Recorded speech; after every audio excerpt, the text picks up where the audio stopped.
নমস্কার সবাইকে, শুভ দুপুর। আশা করছি সবাই অনেক ভালো আছো। আমিও তোমাদের আশীর্বাদে ভগবানের কৃপায় ভালো আছি। এখন দুপুর 12:40। আমি চলে যাচ্ছি রান্না করতে। রান্নার জোগাড় যন্ত্র অলরেডি শেষ আমার। এক পাশে ছেলের খাবার বসিয়েছি, এক পাশে আমাদের চিকেনটা বসাবো। আজকে মেনু হচ্ছে চিকেন কষা। কষা করবো না, ঝোল ঝোল টাইপের করবো, একটু ঝোল করবো। আর হচ্ছে ফ্রাইড রাইস। প্রথমে চিকেনটা করব, ছেলের খাবার হলে দেন ফ্রাইড রাইসটা চাপাবো। কষ্ট হয়ে গেছে, হাঁপিয়ে গেছি।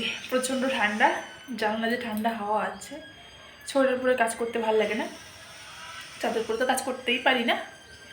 তো রান্নাবান্না বসিয়ে দিয়েছি, রান্নাবান্না করিনি, পরে তোমাদের সঙ্গে কথা হচ্ছে।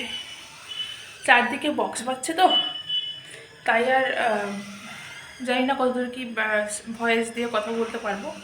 পরে বোধহয় ভয়েস ওভার দিতে হবে। আচ্ছা, যাই হোক, দেখতে থাকো। আশা করছি তোমাদের ভিডিওটা ভালো লাগবে।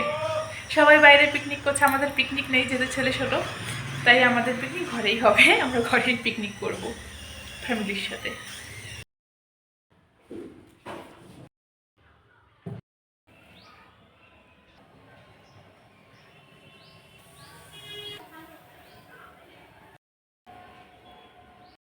একটু দূরের বাজারে, আমাদের এখানে বাজারে না শুধু পোলট্রি মুরগি যেটা হয় চিকেন, ওটাই পাওয়া যায়, পোলট্রি মুরগিটা পাওয়া যায়। এমনি অন্য কোনো মুরগির মাংস পাওয়া যায় না, বলতে দেশি মুরগি বা আরেকটা মুরগি হয় ডিম পাড় যেটাতে, ওই মুরগিগুলো এখানে পাওয়া যায় না।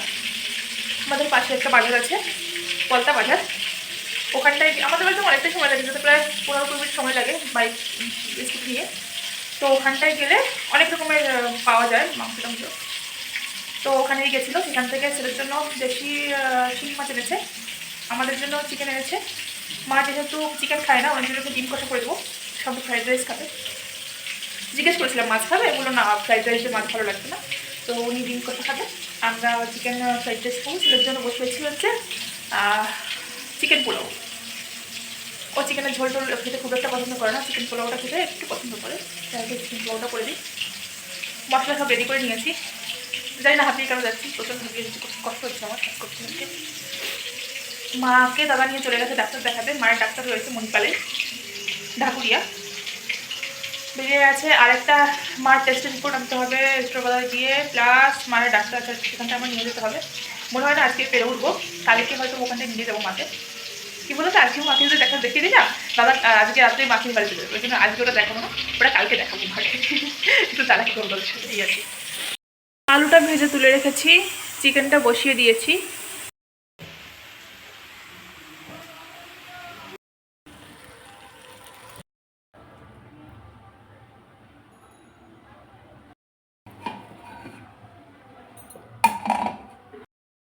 চিকেন পোলাও, ও এটা খেতে খুব পছন্দ করে, ওই ছোট্ট একটা চিকেন আর একটা পোলাও। ওর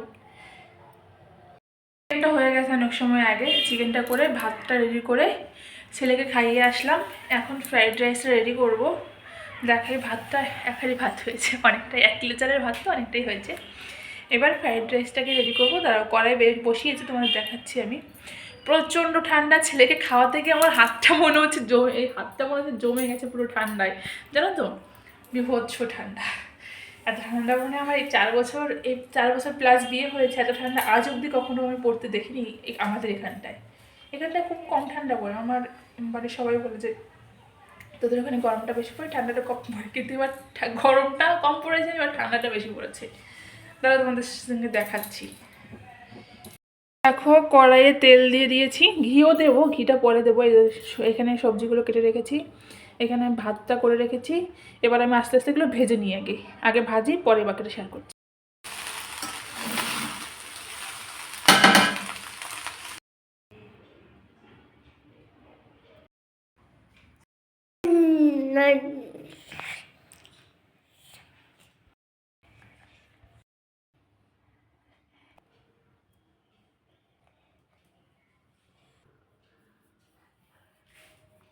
অবশেষে রান্নাবান্না শেষ করতে পারলাম।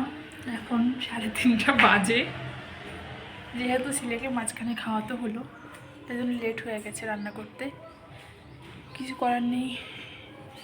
রান্না বান্না শেষ হলো, একটু রোদ্দুরে এসেছি, এখন রোদ্দুরটা আছে, রোদ্দুরে এসেছি, ভীষণ ঠান্ডা নিচে, একটু রোদ্দুর দাঁড়াই, একটু হাত পাটা গরম হোক তারপরে আবার নিচে যাব। মা দাদা আর বর আসুক তারপরে খাবো, একা খেতে ভালো লাগে না, শাশুড়ি মা খেতে দিয়ে দিয়েছি। উনি যেহেতু চিকেনটা খাবেন না তাই উনি আগে খেয়ে নিক, তারপরে আমরা খেয়ে নেবো সবাই মিলে।